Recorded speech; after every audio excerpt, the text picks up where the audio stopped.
my mindset is the same, and I really don't want to talk about it anymore, honestly. People want me to say, no matter what, for sure, I'm leaving school, and that's just not something I'm gonna say. And that's as simple as it is. So I'm never gonna corner myself like that, and that's what people want to hear. At the end of the day, I want to leave myself opportunities and, take everything in and make a decision. And, obviously I'm not going to say that, for sure I'm staying or for sure I'm leaving. So that's all it was. And it turns out that caused more of a commotion than if I wouldn't have said anything. So use the word draft and Mel Kiper Jr. appears. Mel, it's great to see you. And it's never too early to get NFL fans familiar with the top quarterbacks in the draft. How good is Trevor Lawrence? Phenomenal, Susan. I like the fact that he's so laser focused. He's about this Clemson football team, not the NFL. You gotta love that. But when they came out of high school, they were 1-2. Some had Lawrence, some had Fields. They were right there, and here's the way they are right now. Justin Fields, Ohio State, has been phenomenal. 56 touchdowns, 3 interceptions his entire career. He's at 87% right now in those first 3 games. Trevor Lawrence is without 4 starters on the line, his top 2 receivers, yet he's putting up big numbers. So come late April, you're the New York Jets, you're the Jacksonville Jaguars, Suze. Mark it down. No drama. Number 1, number 2 are locked in as Trevor Lawrence, Justin Fields. And right now, in no particular order, but we know those 2 quarterbacks are going first and second in the draft. We always love to make the comparison. So let's say Trevor Lawrence, who would you compare him to, going back? Who'd be a quarterback that would be comparative? Well, the only quarterbacks that have been kind of locked into that number 1 spot for a long time, going in were John Elway, Peyton Manning, and Andrew Luck. So he's going to be expected to be that elite franchise quarterback that has a long, illustrious career and hopefully win some Super Bowls. So it's going to be a lot of pressure on him. He doesn't care about that. He's a competitor, as is Justin Fields. Make no mistake, though, Suze, Justin Fields is right there as number 2 quarterback. And like I say, come late April, who knows? This could be one of those that goes all the way down to the wire, 1 and 1A. Well, that's very interesting that you're saying they're really that close right now, because we've been hearing about Lawrence forever. They are, Susan. There's other quarterbacks, too. I mean, you could have 5 in the first round. Keep that in mind. There's those 2 at the top, 1 and 2. But then you have also, at number 3, Trey Lance from North Dakota State, who right now is a top 10 grade as well. He had that 1 game against Central Arkansas. He pressed a little bit. I didn't think it was arm coming off that shoulder injury he had going into 2019. He's been lights out throwing the ball for BYU. Granted, a favorable schedule, but Zach Wilson's arm talent is big time. And then Mac Jones at Alabama. What a leader he is. He's improved tremendously. He only has 10 career starts right now. We'll want to see him gain more experience and keep playing at this high level. But Mac Jones from Alabama is going to be battling as well to become maybe a late first rounder. So he's on that trajectory to be a first round pick. Maybe not Joe Burrow-like, but Mac Jones has had a phenomenal season so far with Alabama.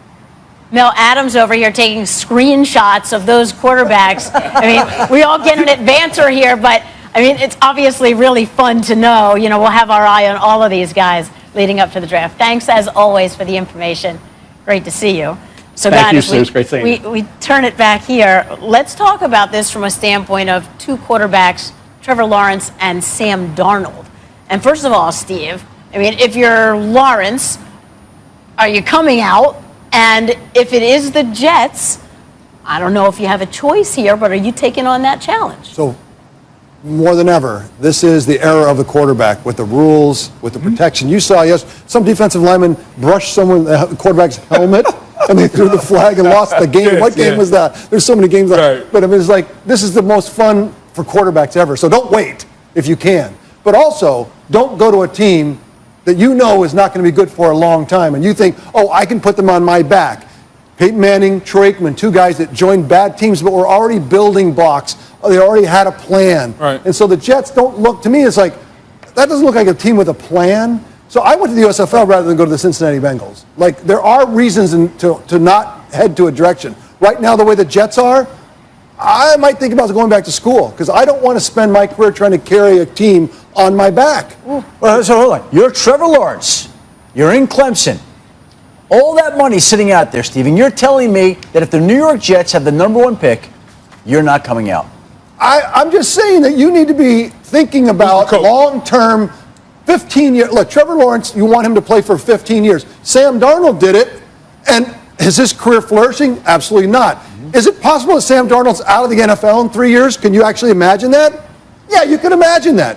I doubt it. What I'm saying is you come out to the wrong place with no help, you can have your career severely limited when you want to play 15 or 20 years. Because when you talk to people around the league, he is fully expected to come out. That is the widespread 100%, I agree with expectation. that. Nobody thinks he's going back to school, no matter who has the number 1 pick. There's too much money. Every year he turns it down. He puts off free agency. So there's no and that choice. first and Why second did you ask me a contract. rhetorical question, Susie? There is no choice because you have to declare in January. You don't have it. The league made sure that they don't want guys playing this game that Eli played, right? They want guys to either come out or don't come out. So really, Trevor has no choice, and he's going to come out and he's going to go to the Jets. But my gosh, you want to go to a place you want to play for 15 years, it might not be the Jets. As it pertains to the Jets, it's really simple.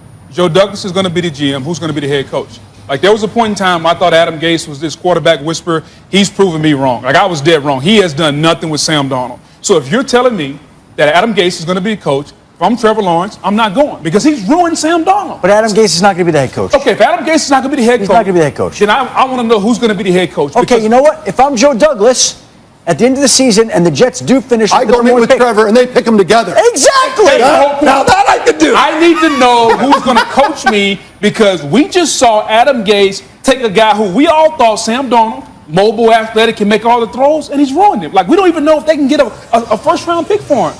So if I am Trevor Lawrence, I want to know who the head coach of the Jets is going to be. And if you're Joe Douglas, you make sure that Trevor Lawrence is on board with that guy. I'm up for that. Can we talk about Sam Darnold and what might be, if we're talking about Trevor Lawrence as a Jet, Adam, you should speak what's to that the first. future of Sam Darnold, Well, Adam?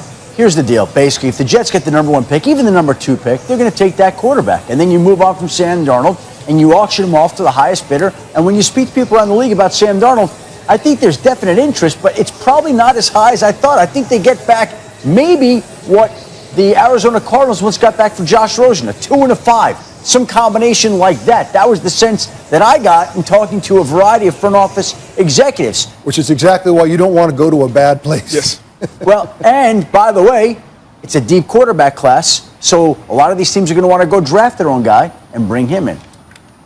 What do you think? You know, when I look at this division, everybody's talking about Sam Darnold and him not having a coach. But when you look at where the Buffalo Bills were before they got Josh Allen, where was the Miami Dolphins at before Tua, came on? So I look at this division with these young quarterbacks going in. I don't know if Sam Darnold, I know he wasn't given a fair chance that a lot of these young quarterbacks, like a guy like Kyler Murray going to the air raid offense. But when you look at the future for a guy like Trevor Lawrence, talking about the way Eli Manning did it, you don't want to have a guy in his 21st century having that over his head where guys in the locker room talking about, is he one of those quarterbacks that just won everything? Trevor Lawrence, the history I know about a guy like Trevor Lawrence, he's a winner. He wants to come in and put a team on his back, Steve, regardless if it's a what type of organization you have.